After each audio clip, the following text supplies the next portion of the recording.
Hello again, folks, in 113.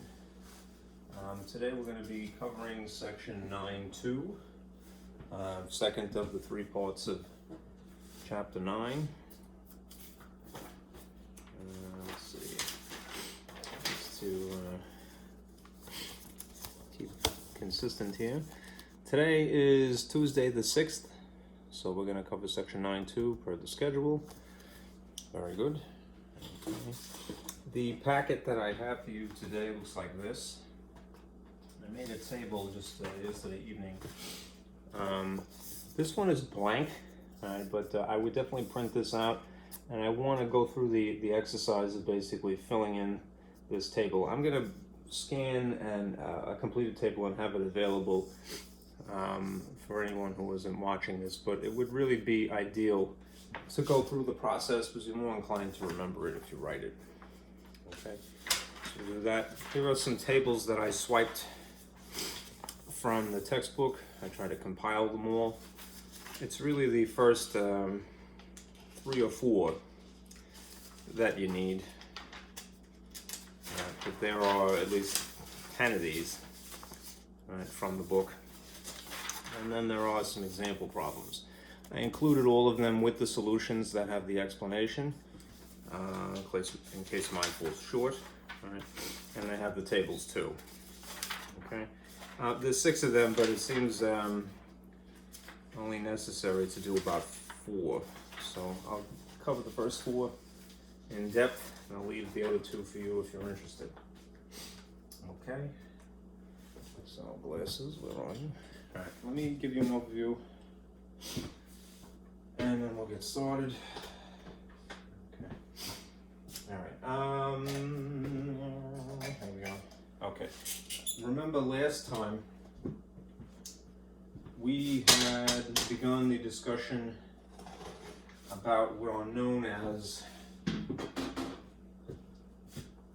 that's sticky, okay, mathematical systems. This is a nice marker one.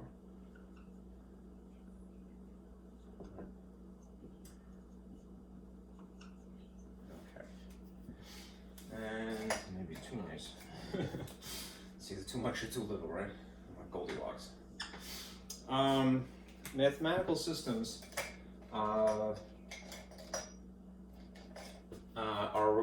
2 requirements. Basically, they include a set and an operation. Right? Operation is usually adding or multiplying. And they refer to it as a binary operation. Right? Involves two elements, 2 terms, 2 numbers at the same time, or 2 factors in the case of multiplication, right? Now it just so happens that what we were talking about last time, in section 9.1, these would be categorized as infinite systems. Or at least what had been discussed were only infinite systems. Okay, so what we're going to do to rock the boat here a little bit is we'll consider in section 9.2, the subject of today, those systems that are finite instead.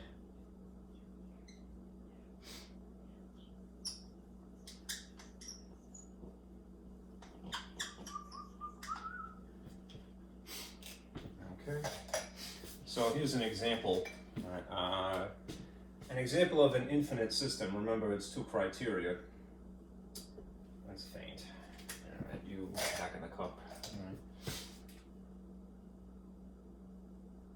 All right. Would be, let's see, the natural numbers, right? You're not sick of hearing about natural numbers by now, all right? Just realize that they qualify as an infinite system because they meet those 2 requirements, right? A mathematical system, right, in general, they are the set n, right, capital N for natural, and it looks like this: 1, 2, 3, 4, chameleon, all right, into infinity, and then the operation and it's usually expressed as under the operation of such and such. Just say hypothetically, under addition.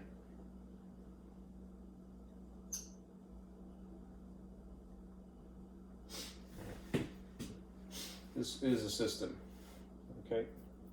And the reason that we would categorize it as infinite is that you could count infinitely the natural numbers, starting from 1. Right? Remember, whole numbers would be including 0 instead. Right? That's the distinction between whole and natural in general. Okay?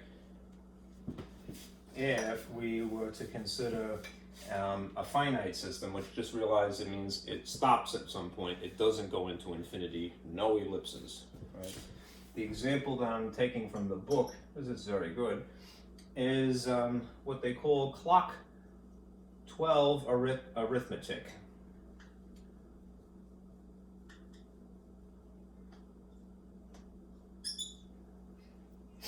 Right. And so if indeed it is a system of any sort, it meets those two qualifications.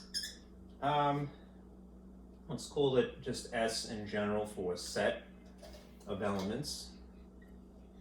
Think about the, in the United States at least, right? And I think probably countries with British origin like the United States.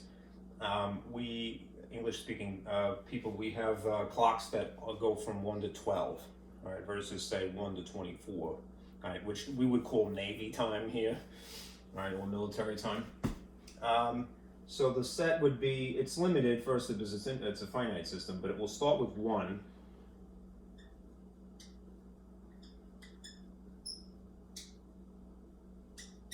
And it will go up to and include 12 itself. Right, I'm sorry, I'm squeaking that in there. But 1, 2, 3, 4, 5, 6, 7, 8, 9, 10, 11, and 12. Right? All of those accounted for. Right? Now, in the case of clock 12 arithmetic, they might as well just say what the operation is, because it is generally adding. The operation is, again, under addition. Okay? So what's the contrast here? These have ellipse marks in there.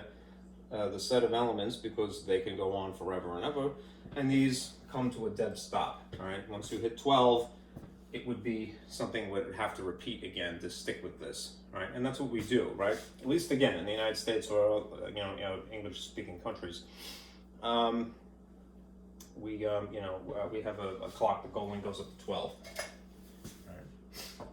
All right. Anyhow, these are cyclical.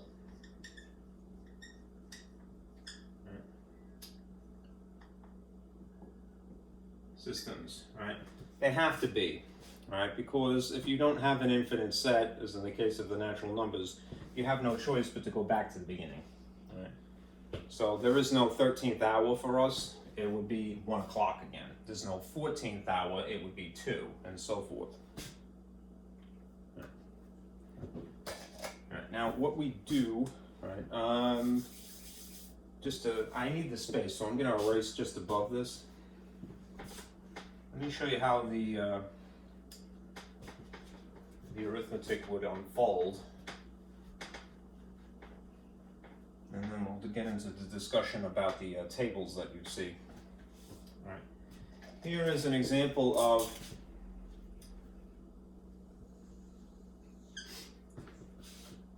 regular addition versus clock 12 addition specifically.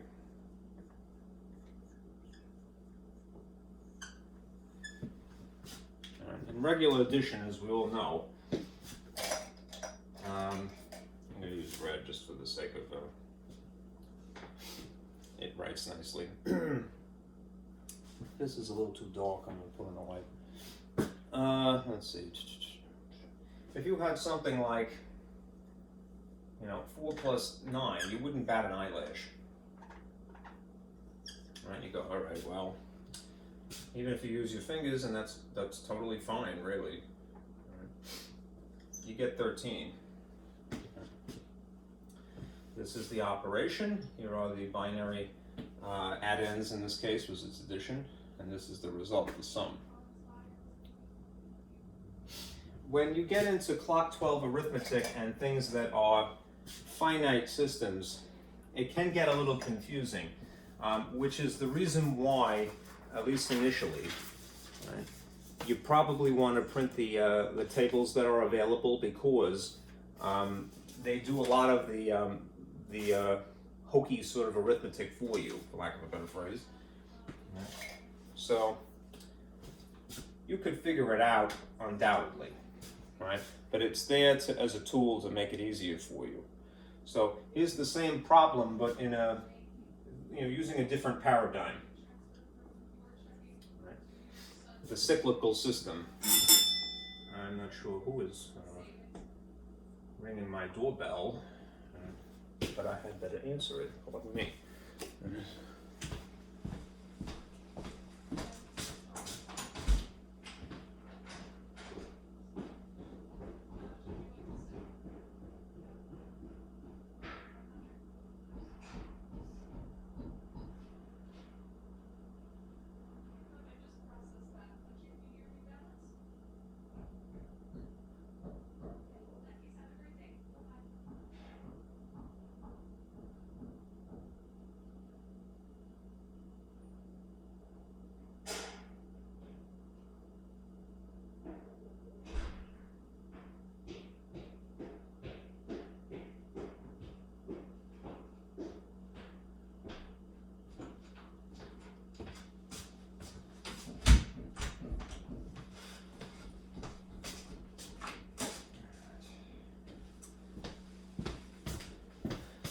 The mail carrier. Okay. What was I saying? This is a cyclical system, clock 12 addition, right, which means that it will repeat. You are limited to a certain character set, namely 1 through 12, and that is it. So what you're going to see, and it's very counterintuitive, especially at first, you're going to go, it's going to give me a weird answer, right? Because the limit is 12, you can think about it this way. Up to the point of 4 plus 8, right, where you actually reach 12, right, if you have an extra digit, right, because it's 9 instead, right, and it would be under normal circumstances 13, right, what you end up having to do is to go back to the beginning in the character set. So here's 4, and if you count up to 8, humor me, right? 4 plus 1, 2, 3, 4, 5, 6, 7, 8. 1 extra would bring you back to 1. Okay. So what do you actually get in this case? You get equals 1, right? Which, imagine that you or your family, and you have no inkling at all what this conversation is about, and you go, wow, that guy is the worst ever. Look at that. Send him back to school. You better give your money, your degree back. It's like, well, 4 plus 9 equals 1. But it's due to the fact that this is a finite system. So be prepared to have things that defy logic, at least initially. It has its own logic. It's a different paradigm that you have, the set of principles and rules and laws that we have to conform to. All right. So to spare you that inner conflict that is invariably going to happen, all right, we have these tables here. All right. And for example, this one. Notice that there are row headings here. They're in a slightly darker font. If it were something I designed, I feel that I would have made this a different color to make it distinct. And then there are column headings this way. All right, so example, if you wanted to add without, again, going through the mental struggle of why is it 1 and not 13? All right, you could either start with 4, all right, or start with 9, either way, right? Go to a column heading of 9 or go to a row heading of 4, and then meet them where they cross, right? And that will tell you what the sum ought to be in this paradigm, right? All right. That's kind of the key term here. This is going to be an alternate paradigm.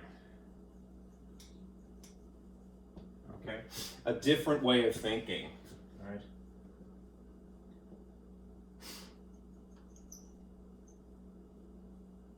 And it might drive a person nuts because, again, imagine you, like, you know, especially a little kid, never show a little kid this, right? They'd be like, you just told me that it's 13, you yell at me and beat me, right? And told me, and denied me candy and told me that I suck. All right, because I didn't get the answer of 13, and then you change the rules on me, right? That's moving the goalpost in the middle of the game. Don't do that, all right? We, people in higher ed, right, academia, we have contrived this system. Again, you might go, well, geez, Ziggy, you're really selling it. It is a mental exercise, nothing more, all right, for right now. That is the most practical usage of anything that is an alternate paradigm, a different set of rules, a different way of thinking. It's a mental exercise, and it's the mental exercise, the conflict, the actual resistance that you feel, that makes you smarter, all right? So give it a chance, right? And don't reproach yourself. If you feel a little like, bark, you know, like, what are you telling me, all right? And don't share it with your family, because again, that'll probably get me fired, right? I didn't invent this, I'm just the messenger, all right? Like, wow, that guy's a real genius. This is after I got telling you that, you know, 1 is orange and 2 is apple, you know, from, I think that was either you guys or 113, I forget. Coordinates that are not numbers. Anyhow, at least we can chuckle about it. Yes, erase the evidence now.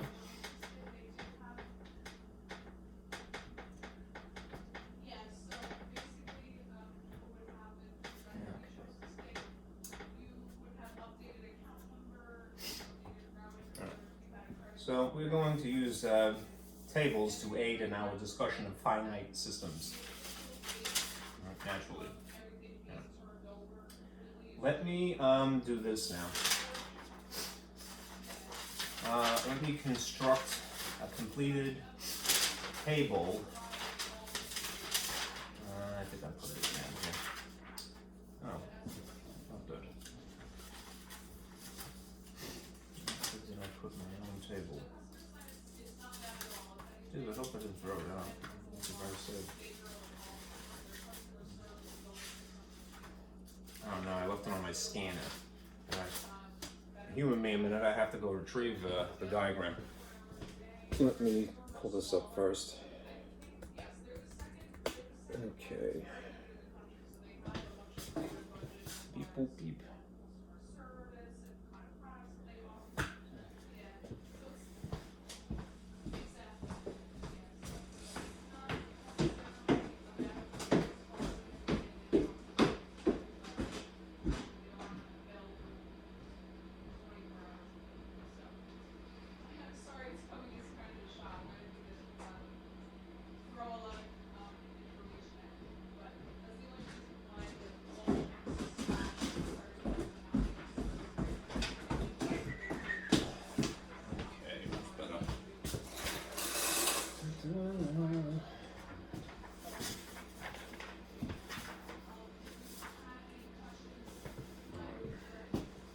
I have to adjust the curtain. I promise that I will. Just to reduce the glare. Here's what I'm alluding to. If you've glanced at any of the questions that come from the book, for section 9.2, they go through a similar exercise to last time, which is, you know, to prove whether a system is in fact a group by definition, or perhaps the whole 9 yards, a commutative group, right? And there are these requirements. This is basically a summary of the requirements to classify as a group in general, or commutative, a Abelian group, from section 9.1. I'm a lot of breath. So, in general, if something is, if a system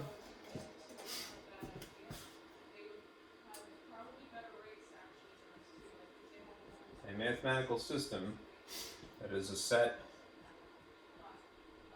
and operation, right, is in fact a group, then it is closed under the operation, which means that no matter which of the elements, which of the numbers, which of the characters that you choose from the set, when you perform the operation on them, it only produces more of the same.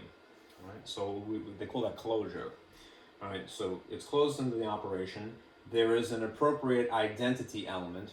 Right? In the case of ordinary adding, the identity element is 0. Right? And in the case of ordinary multiplication, that is not what we're doing. Right? The identity element would be 1. So it would have to be included in the set of elements. Then there have to be the appropriate inverses for each. Right? Which means that for every element that you see, there is something that when combined via adding or potentially via multiplication, it produces the identity element, which is why you try to figure it out first.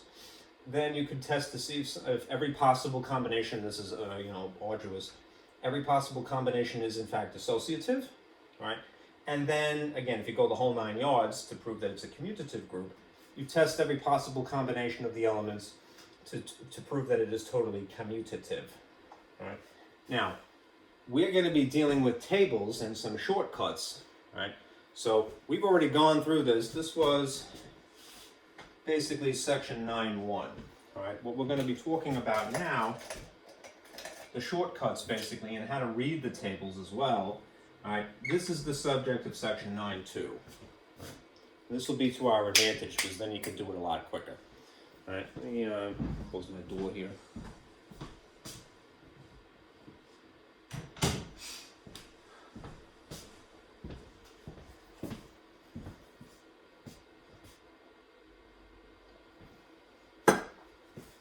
All right, the first thing. All right, if you're given a table, right, train your eye to look and see if there is anything peculiar in the table. Right? So a system will in fact be closed, right? If nothing peculiar is in the table, right? Ask yourself, and I know that sounds kind of awkward, but I mean it. Anything peculiar, right, in the table? Ask yourself that question. And by that I mean, is there anything that occurs in the table that isn't also in the actual set that is listed elements? All right. If not, all right, then the system is closed. And then you could verify the next point. Right? So there'll be closure under the operation if you have a table that doesn't have any weird characters suddenly included. All right. You don't want anything weird. Nothing extra that is outside the realm of the actual set.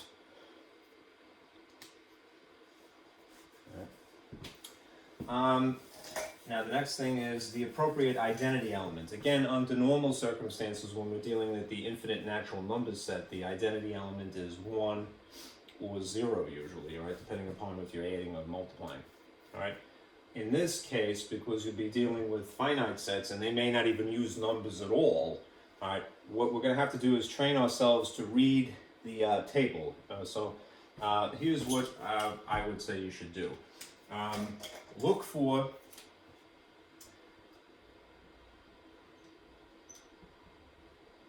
a three-way match. All right. And by that I mean a column heading,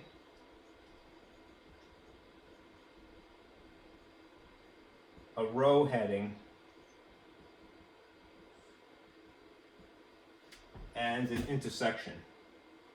That is the point where they intersect. Okay? That is the ID element.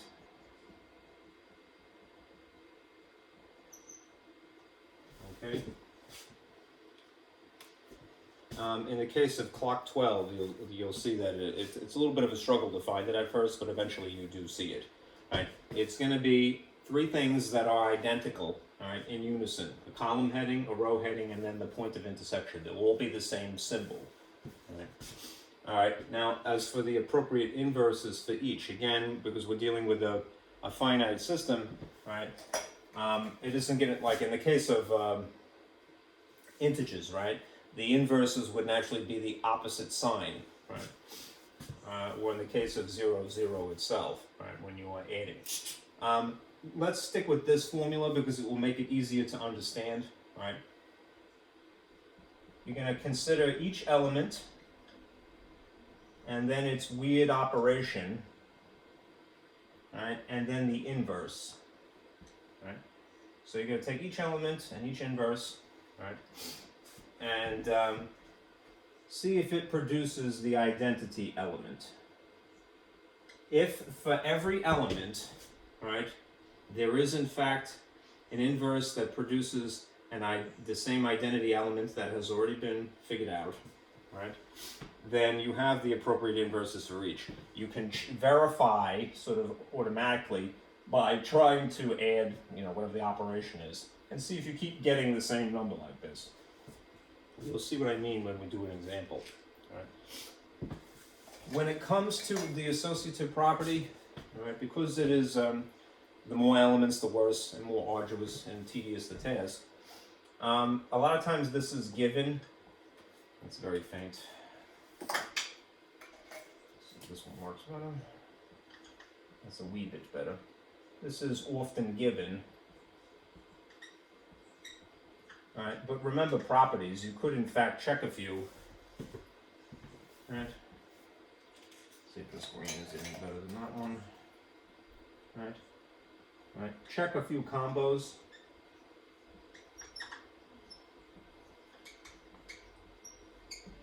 All right. I'm a little short on space, but remember the commutative property depends on what the operation is, and then when you get into things that are evidently not adding or multiplying, believe it or not, you will go, oh geez, that shape, sort of that model shape, that looks very familiar. Here's what I mean. We have a model for commutative property that looks like this, right? It involves three elements at the same time. Let's see if this light will help. There we go. I'll turn it off in a second. Here's the the associative property of addition specifically. Right? And all that it's saying is that, well, you could add these two things first, right? And then the first thing after the fact. Or add these two things first and then the last thing as an afterthought. And you will guarantee that you will get the same sum either arrangement, right? And similarly, there's the associative property of multiplication, right? And you could have this tweaked a little bit. You could have, let's just say you did these two first, or you did these two first, right, when you multiply. Or you could shift it around, it doesn't matter. All right, the associative properties, all right, you would in theory have to check for every possible element, every combination of the elements in the set, which again is rather tedious. So this is why they often tell you up front, yeah, it's associative. All right, but if you want to, all right, you could check a few, all right. And if if it's a-okay, then you will move on to the next thing. Now, notice something. These are the associative property of addition, and these are the associative property of multiplication. What you're going to see eventually as you're going through these problems is that they don't do adding or multiplying, they do some mysterious operation. So they'll have some funny character, inside here. Like, I'm exaggerating, but imagine you had happy face as the operation. All right? You would still, because you are familiar with the associative property from a little kid, you'd go like, oh, that kind of looks like the associative property. That emulates the shape of three things in sequence, right? Being combined by some binary operation, whatever happy face is, all right? And the point of associative property is that you could group things as such this way, or group things as such this way, all right? So bear that in mind, all right? When you're checking, all right, If you end up, and you could use a table to verify what the outcomes will be, you don't really even need to know what the operation is, right? You just remember that there's this shape, all right? It'll make more sense as we get to it, all right? Now, for the last thing, is the ultimate, all right? When you're checking to see, if it is a complete commutative group, all right? In which case, you would have to, the brute force way of doing it, the brute force way of verifying would be, again, to check the combos that make something commutative, right? In which case, the commutative property is essentially a combination of two things at once, like that, right? A times B, B times A, or A plus B is equal to B plus A, right? Well, happy face, triangle, triangle, whatever. But there is a shortcut which is worth our time. A shortcut if you're given a table, right? And it is this, right? You will check to see if there is symmetry. This is better. About the main diagonal. That's kind of a mouthful, so let me spell this out first, and then I will get out of the way. Right? If there is symmetry about the main diagonal, then you could say, without having to go through brute force and check every possible combination that makes things commutative, then you have a commutative group. Right? It's, if you're given a table, look for symmetry about the main diagonal. What does that mean? Right? Because I'm a little short on space, what I'll do is I'll erase a little bit up here. I don't want to move it just yet. Get rid of the gobbledygook. The main diagonal looks like this.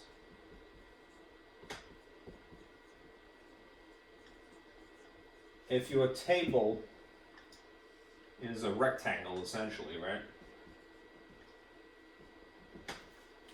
The main diagonal would be a diagonal line that runs specifically in this orientation. This is the main diagonal. From the top left to the bottom right. What does it mean to be symmetrical? It means that you will have the same stuff, for lack of a better phrase, on opposite sides of the main diagonal. Right, I hope that's not too hard to see, so I'll turn my little light on again. Right? The main diagonal is, if you have a rectangular table, and you naturally would, it's from this corner to this corner specifically, not the other way that makes an X shape. Right? So from the top left to the bottom right, right? If there is in fact symmetry, when you're looking at the table, you will see the same stuff, whatever the characters are, whatever the elements, on opposite sides all the way down the length of this main diagonal. Right? So without having to go brute force through checking every possible combination, you could say with certitude, yes, these things are commutative, right? And therefore they are a commutative group. Right. Let's do some examples now.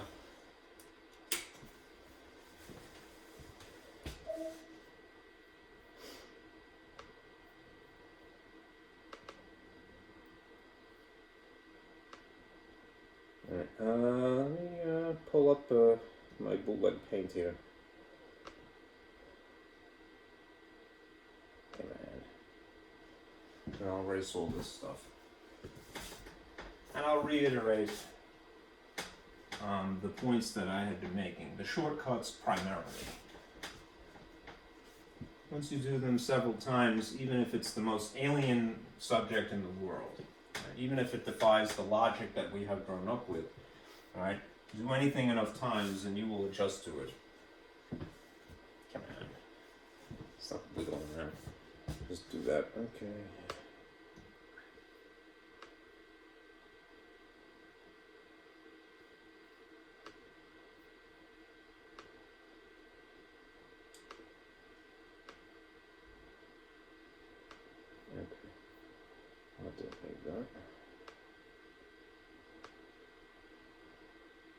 All right. Determine whether clock 12 arithmetic system under the operation of addition is a commutative group. All right. When you're given a problem like this, and I hope that that's legible from the distance I'm standing here, perhaps I'll just reiterate. I'll write it here just to explain it. All right, we're going to be checking if clock 12 arithmetic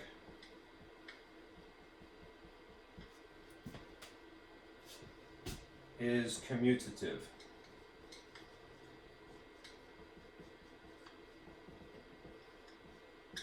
All right, that is the nature of this question.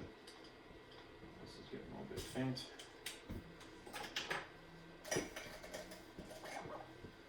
Is that legible? I think it is. Clock 12 arithmetic under addition, so I'll just put this as a reminder. And I'll put this character set here. 1, 2, 3, 4, 5, 6, 7, 8, 9, 10, 11, 12. All right. Set and an operation. All right. Is it in fact commutative? Well, we'd have to run the gamut of checking the 5 qualifications in this case, right? So the basically have this at the ready, all right? Even if you're not happy with the description here, at least these are the abbreviated rules which are still true. Okay? So let's consider this for a moment. All right. All right, first things first. Is it a closed system? All right. Now, what we would do, taking advantage of tables, and perhaps I will pull that up now.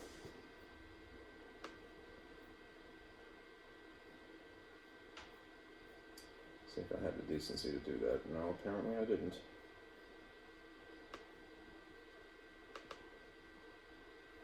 If you analyze this table,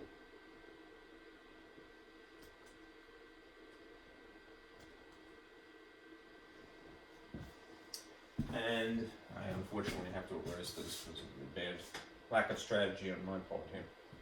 If this is the system, right, we're checking for closure. 1, 2, 3, 4, 5, 6, 7, 8, 9, 10, 11, 12. And we're going to employ the shortcut, that is, we have a table given to us in this case.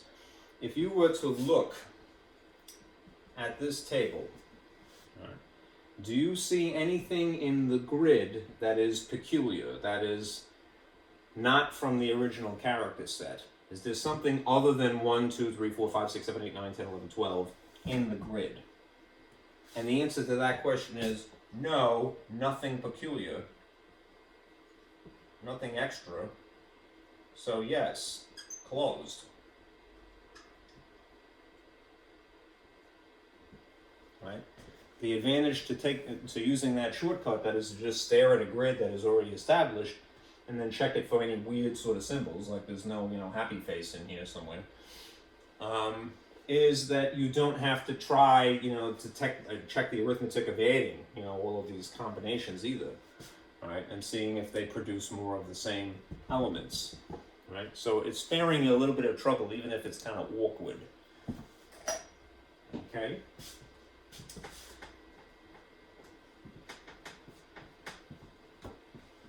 So, because I'm kind of all over the place.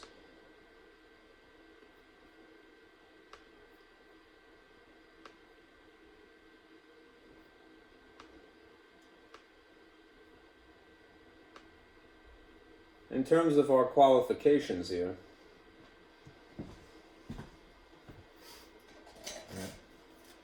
is the set closed? Right. The answer is yes. All right. So then we would move on to the next qualification, is if they're the appropriate identity element. What is it, and does it actually show up in the table, right? The shortcut in this case is, again, we're going to look for a three-way tie, a three-way match, I should say. That is the headings, right, and the row headings, which are the elements 1 through 12, and the column headings, which are also naturally 1 through 12, and then see where they intersect, and if they do, if there is the same exact figure at the point of intersection. It's a little bit tedious in this particular case because we have quite a few elements. We have 12, right? And therefore the grid is 144 things. But we can figure it out. So let me pull up this grid again, and I'll sort of walk you through the process. All right. Here's our grid. I'm going to just expand it again.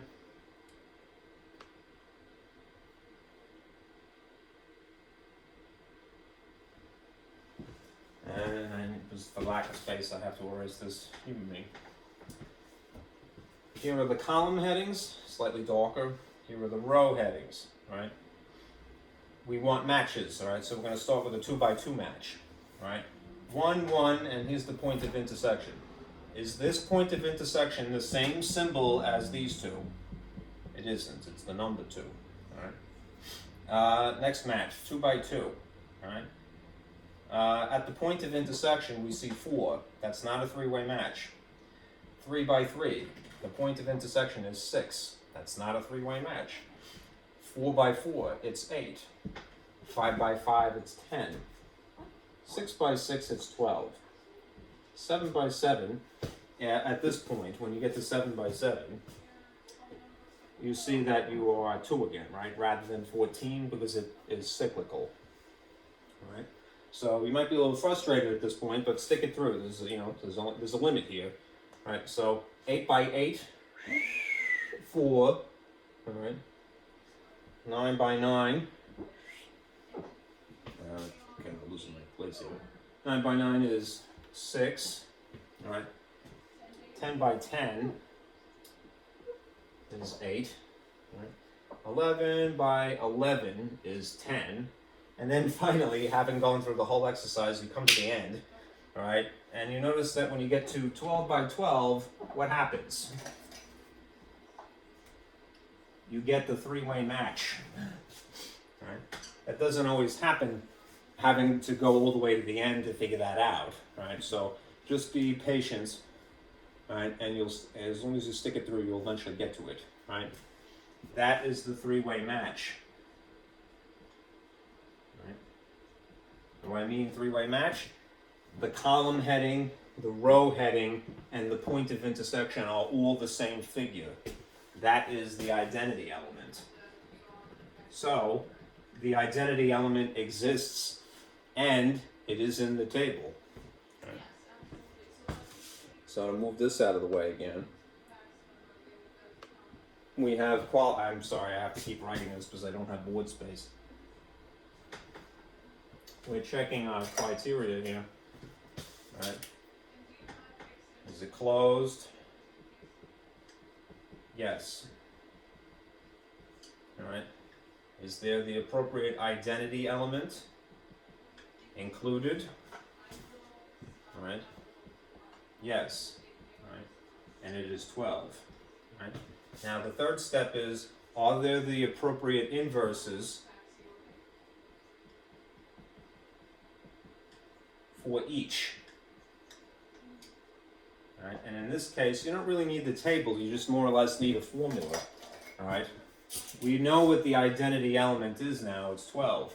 If in fact there is an inverse for each of the elements, then according to this, an element and then the operation, whatever the operation is, that is in tandem with the element, with its inverse, will produce 12 in this case. All right? So what are the elements? All right? The elements are 1, 2, 3, 4, 5, 6, 7, and so forth. Right? And the operation in this particular case is addition. 1, 2, 3, 4, 5, 6, 7, 8. I'm kind of squeezing them together, but you get the point. I really should go down to, obviously, 8, 9, 10, 11, and then 12 itself. All right.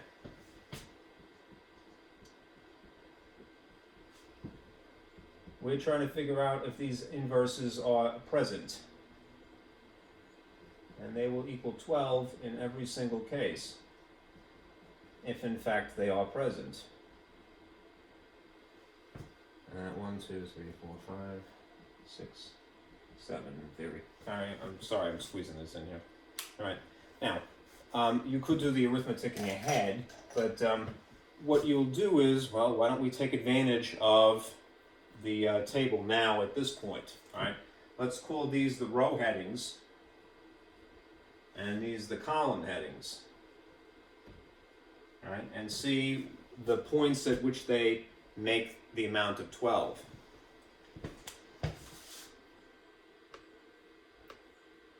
And here's our table again.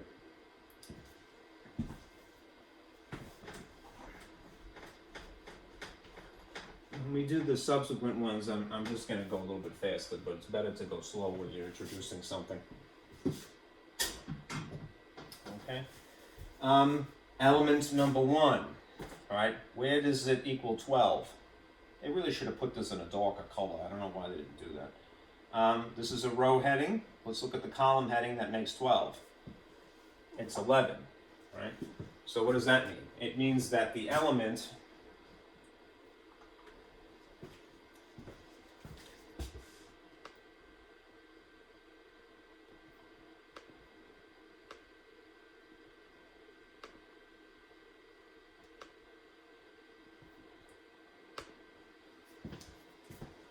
the combination of element and inverse is the following.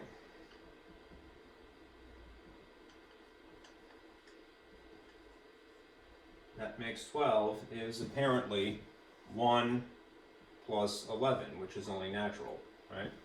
So 1 has an inverse, and the inverse is 11 in the case of 1. All right, what about 2? 2 plus what equals 12? 2, go over to where it says 12. 2 plus 10, which is only intuitive and natural, so that's the inverse that exists for 2. All right, we're going to check the whole slew of them here. 3, all right, plus 9. That's the inverse for 3, all right, also equals 12. All right, 4, all right, 4 plus 8, naturally again, equals 12. 5 plus 7 equals 12. 6 plus 6 equals 12, and then it basically reverses, right? 7 plus 5, column heading, and then 8 plus 4, and then 9 plus what? 3 rather. And then 10 plus 2, and then 11 plus 1. And you might think, oh, I'm finished at that point, but do be careful, right? We're checking every element. 12 is also an element, right? 1, 2, 3, 4, 5, 6, 7, 8, 9, 10, 11. What about 12 itself, right? 12 combined with itself is weirdly 12, not 24, right? Right, that's how you would read, a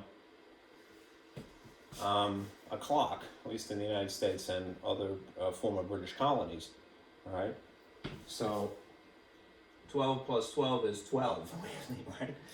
All right, this is another instance where the identity element 12 is an inverse of itself, right? Because it's cyclical, right?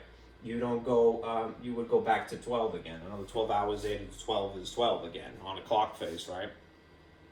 So, to answer the requirement, is there an appropriate inverse element for each of these elements? Well, if the elements are 1 through 12, we've just shown that, right? So that is really what the point of this other table is, like you'll see on the same piece of paper, this one. There's another table that goes through the same exercises we have, right? There's the element plus the inverse, and then there's the identity element, which is why it is imperative to identify the identity element first, okay? So don't skip that step. Do that in the proper sequence, okay? All right, so we've gotten through the more tedious of these requirements, and I think I'm going to turn off my projector now because it's getting a little cumbersome. Right? And I'll just use actual physical handouts to discuss the remainder here. All right. To reiterate, right? This is example 1. Right? And the question is basically, is clock 12 arithmetic commutative? Right?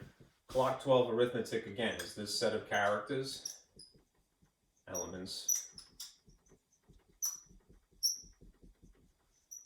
and arithmetic, the operation is addition. Right? And our requirements are these. All right? Whether or not it is closed, whether or not there is an identity element included, the appropriate, whether or not there are inverses for each element, and then the last 2 requirements are whether or not it is associative or commutative, which is really, you have to go the whole 9 yards to answer the question, really.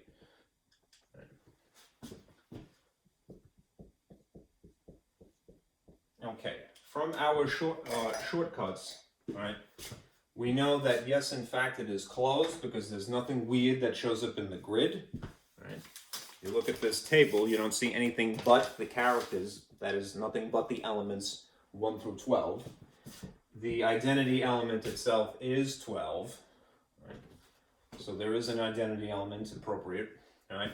We just went through the task of identifying, are there inverses actually accounted for each element? And the answer to that is yes, right? 1 in tandem with 11, 2 in tandem with 10, all the way down to, strangely, 12 in tandem with 12. 12 in tandem with itself, because 12 is its own inverse, all right? It's weird, right? Now we're going to check to see if things are associative. Now, because we're talking about addition, right, we're considering this incarnation of the associative property. Right, the one that incorporates addition, right? You can't possibly, you can, but it would be a rather arduous task to go through every possible combination. So if they don't tell you up front, yeah, it's associative, then at least check a few of them. Be a good sport and humor them, right? So if the elements are 1 through 12, right, we could just try this. 1, 2, 3, 1, 2, 3, all right? And we'll add these 2 first, and you get 3 plus 3, and then you get 6 on this side. And then try these 2 first, and you get 5, and then 1 plus 5 is 6. And so far, so good, right? Then do another possible combination, right? 2 plus 3 plus 4. Right, and then do them in a peculiar order. All right, 2 and 3 is 5, 5 plus 4 is 9. All right, 3 and 4 is 7, 2 plus 7 is 9, also very good. All right. All right. I can't really say for certain, you know, like, well, how many should you do? Do at least 2 or 3, I would say, right? All right, the fact of the matter is, yes, it is associative. You would see no matter which way you slice it, you're going to get the same results, right? You're dealing with real numbers, right? You're not dealing with weird characters like, you know, musical notes or anything like that. That's forthcoming, right? All right, and real numbers, the associative property, you could say for sure, all right, is it functions for all real numbers, okay? What you should do really, right, is when you're doing this arithmetic, I kind of cheated in this case, to be honest with you, all right? When you're doing the arithmetic, because you know that it is cyclical, all right? Don't just do it the way that you saw me do it just now, which was to get it done quickly. All right, I'm setting a bad example, really. All right, verify that your assumption about 2 plus 3 is correct. All right, in other words, go to the table that is established, go to the row or column heading first, too. It's like playing Battleship. All right, and then verify that in this paradigm, this way of thinking, that is still the case. All right, yes, 2 plus 3 in ordinary math is 5, right? But I really should verify with the diagram, the table is what I'm getting at. because you have to remember, it's not an infinite system, it's a cyclical system, so it may defy the logic that we take for granted, right? 2 plus 3 is 5, 1 plus 2, all right? Here's a row heading, and here's a column heading. Where do they cross? That's a 3, right? All right, so just beware of that. All right, I wrote it here in very small font on the sheet, all right? Points of intersection are sums, products, or results of binary operations, right? That's really the whole point. You're looking for the point of intersection, right? You're reading the table to verify, right? Now, as for the commutative property, right? Yes, the commutative property would be this for addition. A plus B equals B plus A, all right? And you could be a good sport and then try a couple of combinations of these characters, these elements, and see if they're still true.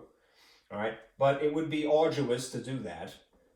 A tedious task for sure, especially if you have 12 elements. So what we're going to do is, we're not going to do it brute force in this case. We have a rule to incorporate the table, right? We're going to check the symmetry about the main diagonal. Remember, the main diagonal is the imaginary line that would be from here to here, all right? In this case, I would prefer to turn on my projector now, all right?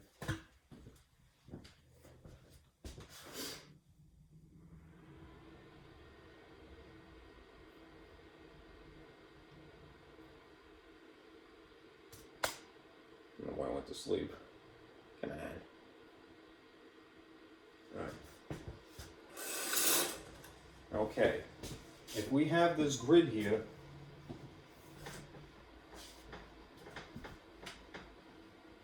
and we're going to just stare at this grid, right? Specifically at the main diagonal, right? You could take your table and then draw, a diagonal line basically from the top right. Maybe make it dashed, right? To the bottom, pardon me, that's my other right, top left, ding dong, right, to the bottom right, and look to see if you see the same things on opposite sides of this diagonal line. So, it's kind of a stretch for me, but if you can imagine a line that runs from here to here, all right, look on opposite sides. Do you see it as sort of like a mirror, right? 1 is on this side, 1 is on the opposite side, 2 and 2, and then 3s. So 1s, 2s, 3s, 4s, 5s, slew of 6s, right? 7s and 7s and 8s and 8s and 9s and 9s and 10s and 10s, and it goes all the way back this way, right? 6s, right? And so forth, right? So, is it fair to say that there is symmetry about this main diagonal? Yes. So to answer the original question, finally, all right, is clock 12 arithmetic commutative? You could say yes. Right? That is the answer. Okay? The hard part, again, is learning to ignore the logic that you were taught, all right? I hate doing that to a person, especially, I would not, my feeling is, do not do that to a little kid, all right? A little kid is going to get scared, all right, if they start seeing weird things occurring, like that defies all logic, that, 4 plus 9 is not 13, but it's 1, all right? Don't do that to a little kid, all right? You have to firmly establish confidence, which only comes with a lot of experience, in the basic skill set first, right? Then you could start defying logic. You could consider an alternate paradigm.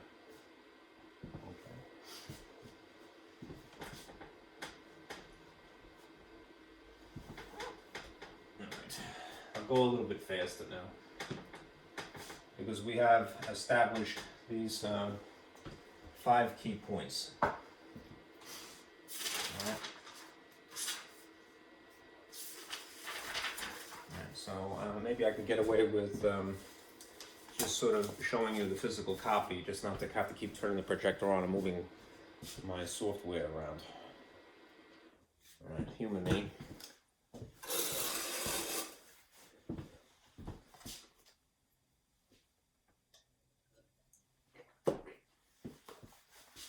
All right, example 2, to paraphrase, is this. I'm going to be looking at example 2 from the packet. This is a very large packet. Right? In example 2 from the packet, there's the appropriate table right next to it. All right. So what is the question in this case? Example 2, paraphrased, is if you are given a 4-element system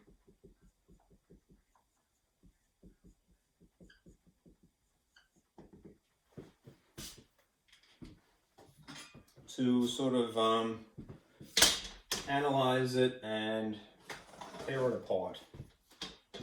There's 3 questions specifically for this thing. So I'm going to take a piece of paper, hypothetically, and fold it 3 ways. A, B, and part C. Right? Part A is asking you to just, using the diagram, right, list the elements.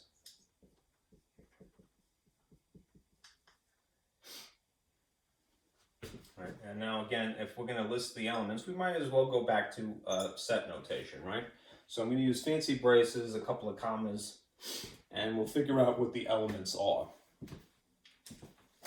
Right, now in that instance, again, you would just have to look at this table that you see here. All right, I'm sorry, it's a little blurry. Look at the row headings. In this case, they had the good sense to put a line here. And then look at the column headings. Notice that they're identical as they should be. All right, 2, 4, 6, 8. All right, and you could stare at the grid as well. All right, is there anything in the grid down here that is other than the row heading and column heading things? No. All right. So these are for sure, all right, the elements to this 4-element system. 2, 4, 6, 8. Essentially, it looks like evens starting from 2 and ending in 8. Okay? And this could be gleaned from, again, just look at the column, all right, and or row headings.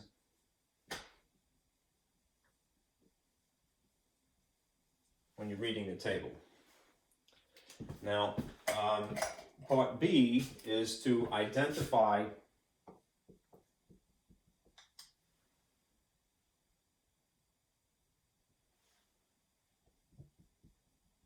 the binary operator.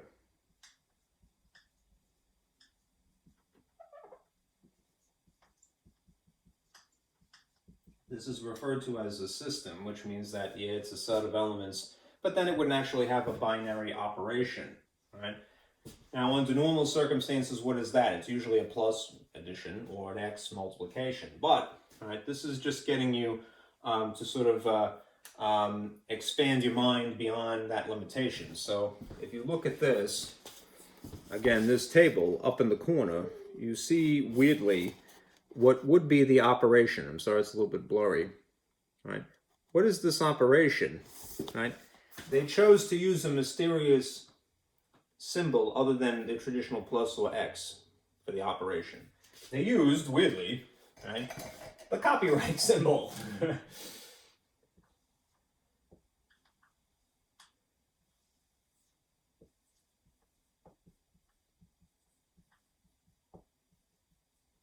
I can't help but sense is kind of a joke, you know. The copyright symbol in this instance is the operation. Why? Because it isn't immediately important, right? Even when we do any sort of arithmetic involving these elements here, you don't need to struggle mentally. You could just read the graph and it will tell you what this operation produces in tandem with 2 things at once. All right. So that is in fact the copyright symbol is weirdly the binary operation. All right. Now the last thing, part C, is to determine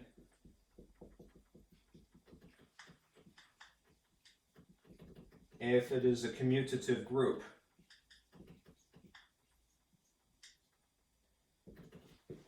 All right. Which means you would have to go through the process of judging whether this is closed. Hopefully that's visible. Looks like it's okay. What the identity element is, if it's present. All right, 3, what are the inverses for each? Are they there? All right, and whether it's associative first. All right, and then finally if it's commutative. All right, we'll try to use tricks wherever we can. All right, now, let me see if I can get away with projecting a little bit without moving my stuff around, because I hate doing that. Yeah, I'll turn on the projector just again for a moment. And perhaps a little bit more strategically than I had. Zero in on this particular thing here. Come on.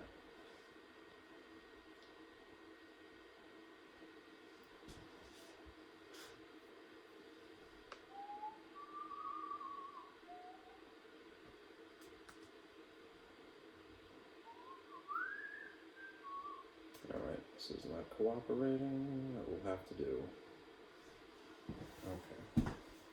So I will just remove this much to not obscure the actual table itself. And hopefully this will be visible enough to analyze it. Okay. Now, we're going to verify again. If we're going to go the whole 9 yards to check whether it's a commutative group, we're going to check if it's closed, if there is an appropriate identity element, if there are appropriate inverses for each of the elements, and there's just 4 in this case, whether it's associative, and if it's commutative. Okay?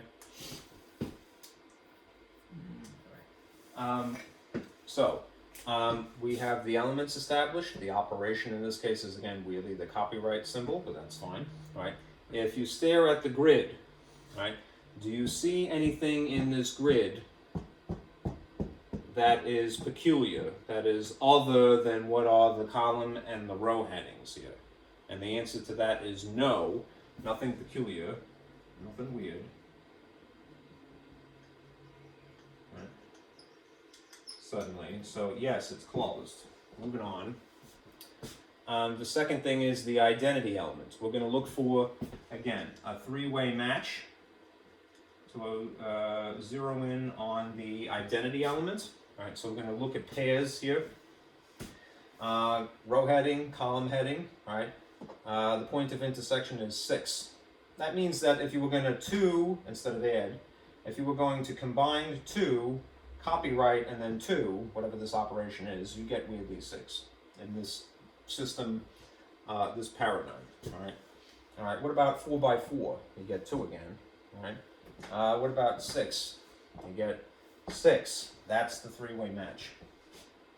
All right, just check the last one to make sure that this isn't goofy. All right, 8 and 8 gives you 2 again. So what is the identity element? The identity element is 6. It is accounted for. It's one of the elements, and therefore there is the appropriate identity element here. So moving on. All right, inverses for each. All right, the inverses are the element in tandem with the copyright that would produce the identity element. So we have thankfully only 4 of these to check, right? There's 2, 4, 6, and 8. Copyright, copyright, copyright, copyright. And then we'll just verify that there is in fact an inverse element that would produce 6 for each of these scenarios. All right. Well, if you start with 2, you can go to the column heading. It's like playing Battleship. It doesn't matter if you start this way or this way. All right. It's not like a coordinate plane. All right. That you have to use X first. 2. Where does it produce 6? All right. Right off the bat, the inverse for 2 is itself. All right. So good. There's 1 for that. What about 4? All right. The inverse for 4 that produces 6 is 8, apparently. All right. So 4 in tandem with this copyright, 8 equals 6. All right. What about 6 itself? We already know 6 is its own inverse, and then 8 in tandem with 4 is 6 again. So in fact, for each element, and there's only 4 thankfully, 2, 4, 6, 8, there is an inverse that exists, and we know for a fact because it produces the identity element 6 in each situation. So are there the appropriate inverses? Yes, there are. Now when it comes to the associative property, you'll notice, thankfully they spared us a little bit. All right, in the instructions it says, that's a little hard for me to read backwards here. Assume that the associative property holds for the given operation. Right? So we do not have to verify this. It's already explained to us, good, right, that this is associative. What would you have to do? Sadly, you would have to do this brute force. You'd have to try in tandem 3 things on one side of your equals, and then 3 things, the same 3 things in a different sequence on the opposite side, and see if they produce the result, right? Let me do this one time just for argument's sake. Because it may be a little weird, right? Especially with the newfangled copyright operation, right? So, if traditionally the associative property is A plus B plus C equals A plus B plus C. We're just sticking with addition for the moment. And all that it is really telling you is that, well, you can group these two, the last 2, and do them first when you're adding. Or you could group these 2 and do those first when you're adding. Alright? So, if I took just the elements that you see here, alright, and I'm just going to take, the first 3, just because I'm not too creative. I'm going to put 2, 4, and 6 here, and 2, 4, and 6 here. And we're going to verify if I, instead of have addition, I have a copyright symbol. If this is associative. Now you might say, well, isn't the associative property strictly for adding and for multiplication? In the ordinary paradigm, the ordinary real number system, absolutely, right? But what's important here is that we can, let me turn the light on just for a moment to emphasize, we can see that we can emulate the shape of the associative property that you see written in black, just incorporating this weird operation that is the copyright operation, whatever that is. We don't even need to know what the operation is. We're just going to verify if, using the table, that this shape, all right, holds true both sides here. That is, if you deal with these 2 things first, or if you deal with these 2 things first. How do you do that? We're going to look for points of intersection in the grid. Right. So, if we stick with 4 and 6, right, here's 4, here's 6, what do they produce? The point of intersection, this would produce 4, right? Now what is still adjacent to it? There's still this 2 here, and there's still this copyright symbol. Let us now combine these 2 things in tandem via the operation copyright, right? So we'll see what this produces. Here's 2, here's 4. We would end up getting 8 in that case, right? So the outcome should be 8, right? That means that if this is in fact associative, that whether we do this in a slightly different sequence, starting with 2 and 4 first, that the end result should also be 8, right? So I'm going to follow the logic here, right? We have a grouping of 2 and 4, right? So in the table, right, let us combine 2 and 4. Here's 2 and here's 4, right? And you get, at the point of intersection, you get 8, right? So this much produces an 8. And then there is this symbol, copyright, and then still is 6 here. And now we're going to go to 8, and we're going to go to 6, and we'll see what they produce. Lo and behold, they produce 8 as well. So I only verified via one possible combination, but it was actually given to us. So this is just to illustrate how you would do a brute force if you had to, right? You could just use the table. Try to resist the temptation, I know because I'm guilty of this myself, I've just gone, well, you know, 4 plus 6 is 10, and, you know, and then if I add 2, it's 12, right? Because, again, you don't know if you're adding, really, or not anyhow, right? You have to use the table to really get through this process, okay? Now, last thing is the trying the trick of the main diagonal. So if you can now illustrate a diagonal, and this is a bit overkill, but I will draw as straight a line as I possibly can from here to here, from the top left to the bottom right, as our main diagonal, and verify that there is symmetry about this line. We're looking for symmetry about the so-called main diagonal, which runs again from the top left to the bottom right. Do you see the same elements on opposite sides of this line? You see 2 and 2, you see 4 and 4, it's on top of 6, right? You see a 6 and an 8, and then an 8 and a 6, there's symmetry there, all right? You see an 8 and a 2, and then a 2 and an 8, there's symmetry there, it's like a mirror, right? And then you see 4 and 4 and 4 and 4, right? And then you see 6 and 6, and then you see 8 and 8, and then it is with certitude that you could say, yes indeed, this is a commutative group, right? Determine if this 4-element system, weird as it may be, if it's a commutative group or not, it checks out. Right? So cool, all right? It's not so hard, really. It's just, it takes a little getting used to, all right? Again, because of the, you know, the years of being taught how to think, all right? Now we're just thinking in a different way, a peculiar way. All right, I like the next one, actually. The next one is weird. All right. Let me turn this off for a moment. Yeah, I think I'm going to turn this off for a moment. Okay. I have to actually put it back on. I hate that it does that. Come on.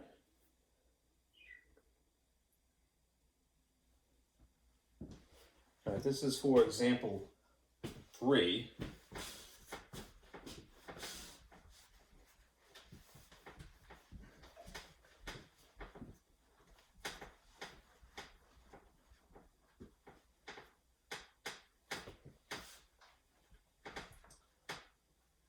In the case of example 3, it's multiple parts here.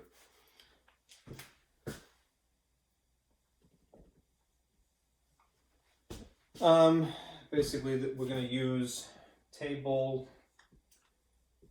I believe it's labeled 9.6, to determine these qualities. 1, 2, 3, 4, 5, 6, 7, 8. Now there's 7 parts to this, so what I'll do is, just for the sake of conciseness, I'm going to draw little columns here. Limit myself to writing in this much space each time. All right. Part A is asking you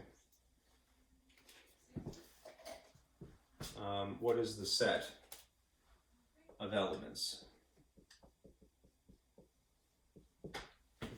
All right. Part B is asking you to identify the operation.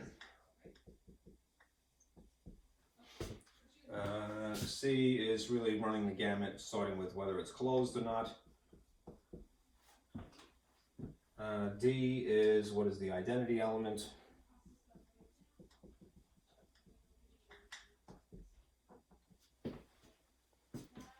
And then there's a bunch of other things here.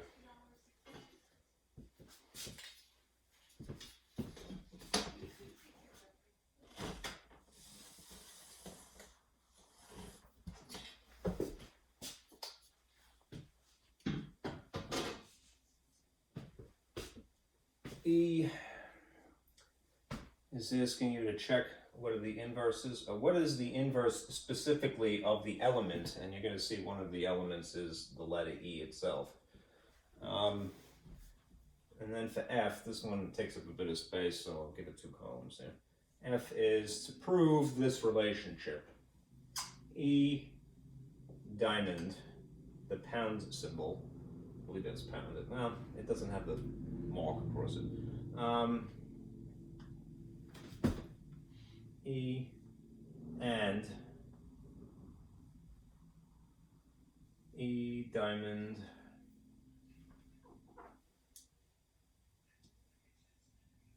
pounds, fake pound if you will.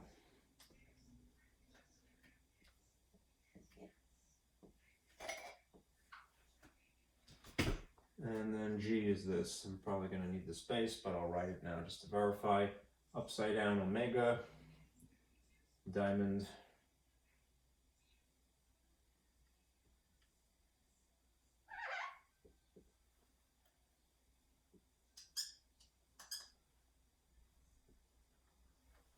okay.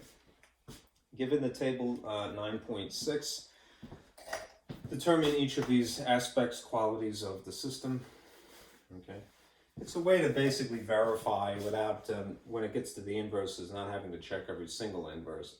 All right, if you look at this table, I think I'm going to try to pull it out here.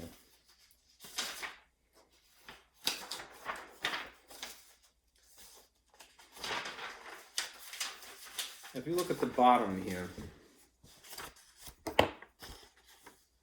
this is table 9.6 on the sheet. And you can see in this case, this problem is interesting because not only are they not using regular numbers, we're using highly stylized incarnations of E, looks like an upside down omega symbol, and it looks kind of like the pound symbol, I believe. All right, and an operation that is a diamond. Okay, so this is completely alien hieroglyphics, this particular problem. Nonetheless, we are prepared, right, to answer this question, so don't be intimidated. All right, what are the unique elements that you see, right, in this problem? Maybe I will turn this on for just a moment. And as much as I reluctantly don't like to superimpose it on my writing, you get a better view. Okay, perhaps. There we go. Okay. Yeah.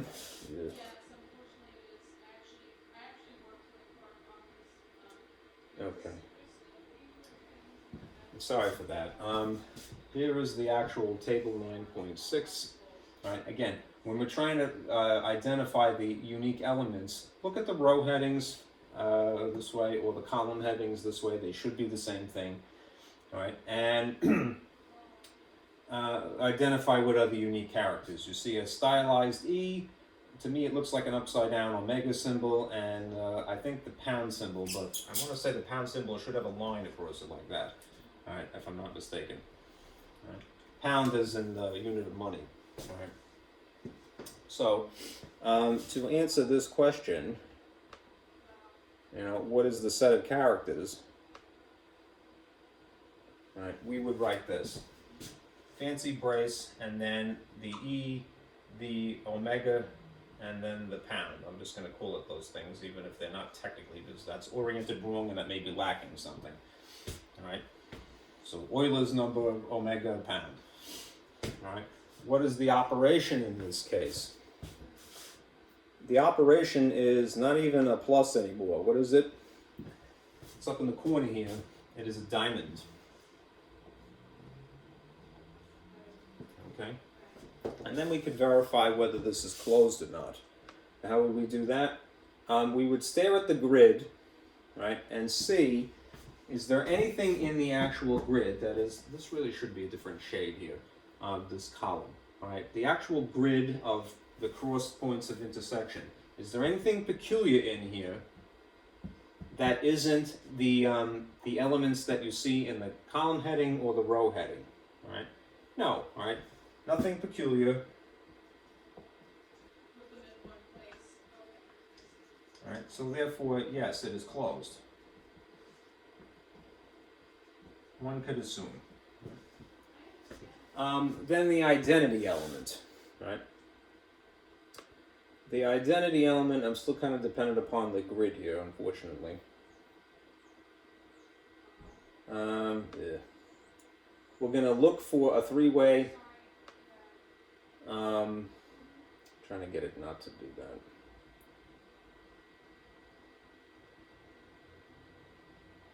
I'm looking for a three-way match. When I'm trying to zero in on the identity element. All right, so let's start with the E's. I'm sorry for the mess here. E and E produces pound. That's not a three-way match. Omega and omega produces omega. That's probably it. All right, but just to verify, pound produces E again. So what is the identity element? The identity element apparently is omega. Upside down omega. Okay. Now, let me move this for just a moment. Right? If we're going to identify the inverse specifically of E, right? That means that we need to think about it this way. I need the space, so I'm going to erase this now. The inverse specifically of E will follow this sort of a formula, right? We have an element, all right, in tandem with whatever the operation is, and its inverse, all right? The element and the inverse in tandem, all right, should produce the identity element. We have just taken the time to identify that omega upside down is the identity element, all right? And if this is the element that we're considering, E, and this is the operation in this case, diamond shape, what would the inverse actually be in this scenario? We will look at the grid in order to distinguish that, right? Determine that. Okay, nope, no, wrong one. Let me get rid of this. All right, here's our table again. And we're going to go to E in the row, and then go over to where we see the omega system, the omega symbol as the result here. All right. So starting with E, the row in this case, row heading, you see omega below pound symbol. Right. So that would be the inverse specifically of E. Right. Now, hypothetically, if we went to the column first and went down to where we spotted an omega as the intersection, it nonetheless will produce the same thing. The row heading in this case is the pound symbol. So there you have it. All right. That is the inverse. Now to do these last bunch, all right, which is, again, it's emulating the associative property and then the commutative property. In that case, I probably should erase a lot here to free up the space. Right? We will see what happens, all right, when we cross these elements. All right. Now, just to write it a little bit neater, all right. Let me see if I can superimpose this just above it here. All right. This is basically the associative property. It's just not using addition symbols. It's using, or multiplication symbols. It's using the diamond. And it's telling us that, well, let's see if this is correct, what the result will be here. All right. If we cross E with pound, what do you get? We already verified. You get omega, all right, in this situation, all right? If you then cross the result of this, omega with E, you go here to omega, and then you go to E, what do you get? Coincidentally, you get E. So on this side of the, basically the associative property, you get E, all right? Let's see what you get on the opposite side of the word and, all right? If you, in this case, gravitate towards the parentheses here, if you can figure out what pound diamond E is, go to pound, and then go to E, and you see you get omega system, omega symbol again. That is the result here, right?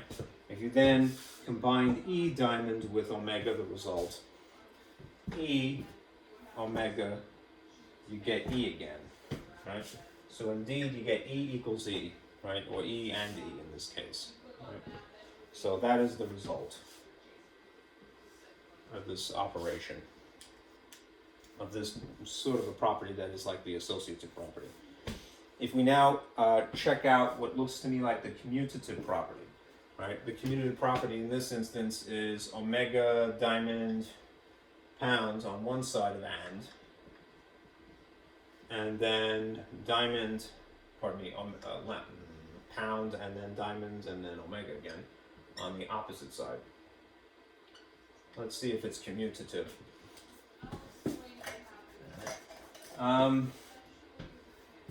Omega pound produces pound on this side of and. Omega, pound omega produces pound on this side as well. So it simulates a commutative property as well. Right. At least checking this combination that they asked us to. Okay? It would appear we didn't really do every combination when it comes to the inverses to verify, nor did we really check all of the associative cases here, combinations. Right? We could, if we wanted to, draw a main diagonal, right, and see what we end up with. Right? Is there symmetry here? Looks like E's, omegas, pounds, pounds. So in fact, there would be a commutative relationship here. Right? But we can't really say for certain, because I really didn't check every possible combination. All right, with the associative relationship, nor the inverses. Right? They didn't ask us to anyhow. All right. Let's do one more, and then I'll stop. Let's see. In this case, which table are we going to need? You would need to look at table 9.7, it looks like. Yeah.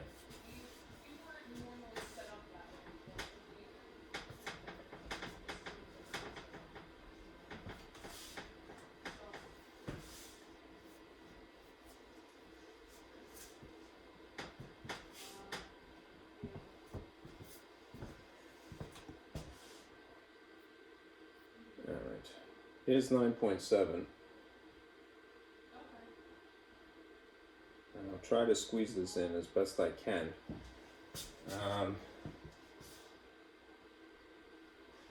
To paraphrase, what are you asked to do in this case? Well, let's see. It says, for example 4, determine if the mathematical system that is outlined in table 9.7 here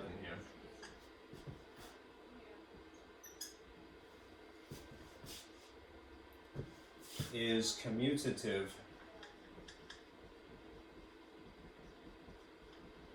under addition, or under, in this case, it's a musical note, 2 notes.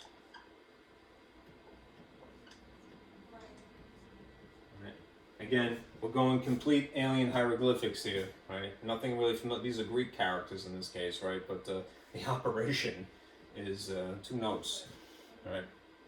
So let's do ourselves a favor, right, and go through the process here. As a preliminary step, right, it's not really explicitly stated. They do tell us that it's associative, so we could take advantage of that. As a preliminary step, what I would do is identify the character set. Right, they don't ask you to, but I would. Again, look at the column headings, look at the row headings. They should be the same thing this way and this way. And you see alpha, beta, gamma, and delta.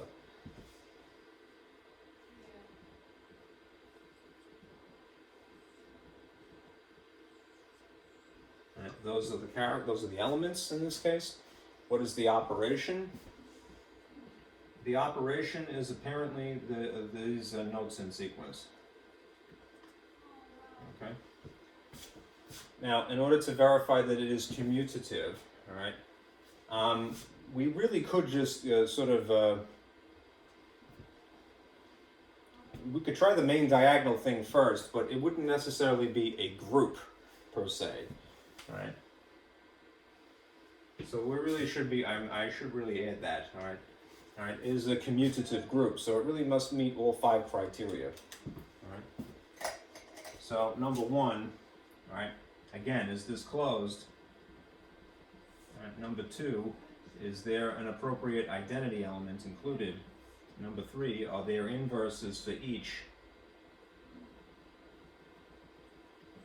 Alright, 4 is associative, which is a given in this case.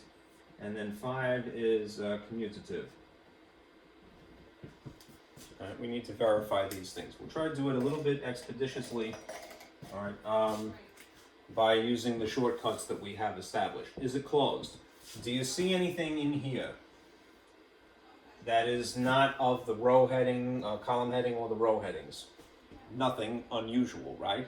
So we don't even need to know what the operation is. We know that it is in fact closed, right? There's nothing weird, peculiar that shows up in here. In other words, whatever this operation is, it only produces more of the same, right? When combining two elements in tandem, all right? Is there an identity element? We want a three-way match, all right? So alpha alpha produces a delta, apparently. Beta beta produces a beta. That's the identity element, all right? All right, it's beta. I would verify the other ones, just be careful.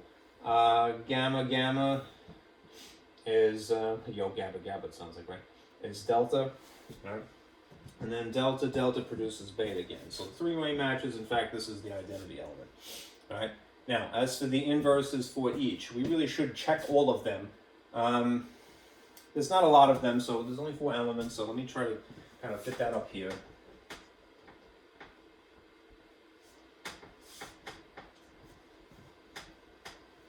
All right, remember the model here that we would follow. We have an element, and we have a weirdo sort of operation, and then we have an inverse in theory that would produce the identity element. So there is 4 possible combinations here.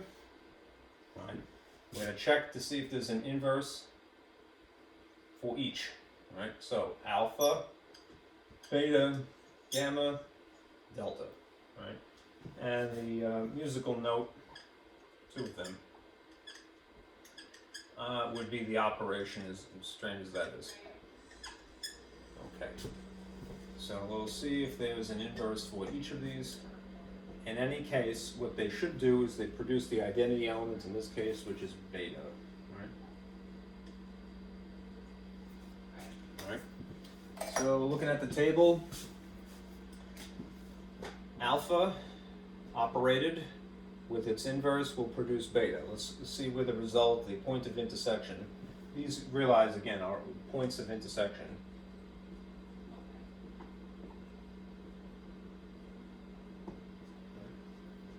So alpha becomes beta at the point of gamma, right? In tandem with gamma, right? Lowercase gamma. So gamma is its inverse, right? Next one. Beta we already know because that's the identity element in tandem with itself. It is its own inverse apparently. Right. Gamma in tandem would produce what? That produces beta in tandem with alpha, which makes sense. Right. Alpha. Right. And then I'm running out of colors. Let's use black this time. Delta in tandem produces beta with itself. So it's delta. All right, so yes. Is there an inverse to each? Indeed there is. All right. These are the results to prove that. All right. They tell us that it is associative, so we're not going to check. But we will check via the shortcut for the main diagonal here. All right. This is the main diagonal. We're looking for symmetry. All right. Do you see the same characters, elements on opposite sides here? You see alpha alpha. You see beta beta. All right. You see gamma gamma gamma gamma. Delta delta. Alpha alpha again. Yes, indeed it has symmetry about the main diagonal, so we could say, indeed, this is commutative. Right? That's basically it. After doing 4 or 5 of these, you go, yeah, it's weird, but you're acclimated at that point. So, accomplishment, right? Right. Now, I'm not going to do 5 and 6, but I will point out something. Because it's more of the same, and in these cases they end up not working, right? Because when you hit a roadblock when you go through these, you know. Let me just show you.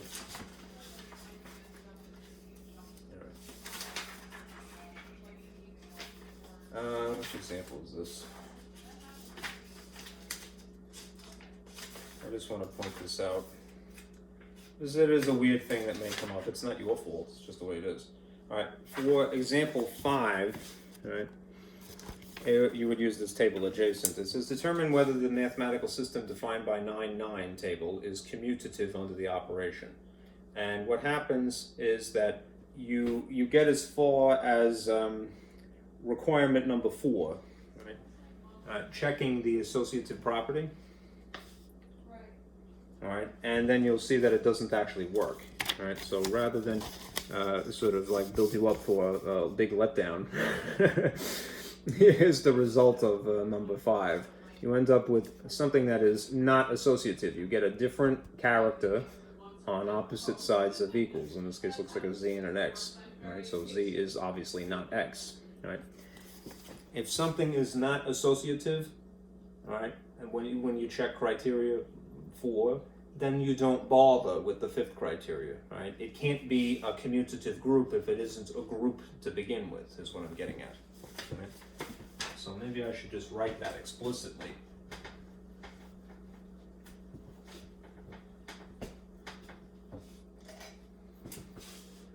A mathematical system cannot be a commutative group, and the key phrase there is group, all right, if it isn't a group to begin with.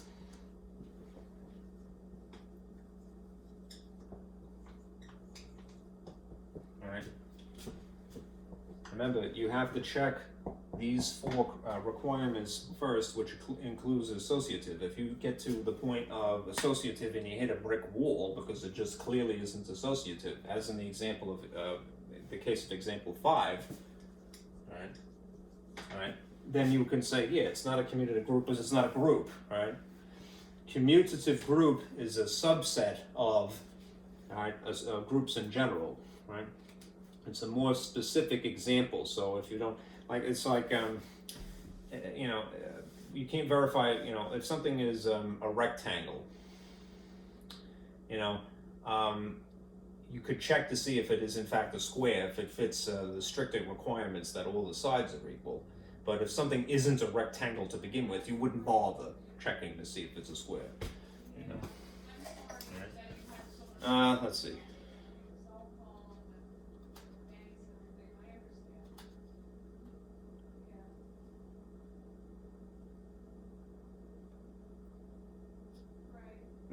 What is interesting about this, and I'll just point this out here, the bottom of this, because in this particular problem, they illustrated that, well, it is in fact commutative, meaning that it satisfies the commutative property, but that doesn't make it a commutative group, though, all right? All right, it says the table is symmetric about the main diagonal, therefore the commutative property does hold for the operation, right? Note, though, that the associative property does not hold even if the commutative property does. All right? This outcome can occur when there is no identity element and not every element has an inverse. All right? So, all right. So again, if we're using both words, group, right? Be careful, right? Something can exhibit the commutative property, right, but still not be a commutative group, right, because it's not a group to begin with. Right? So just be careful. A mathematical system cannot be a commutative group, all right, if it isn't a group to begin with, right?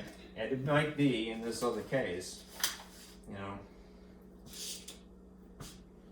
right, can still be commutative. Exhibit commutative property. You know, that's different. Property, you know. All right, so just beware of that. I'm trying to just verify if anything else is important.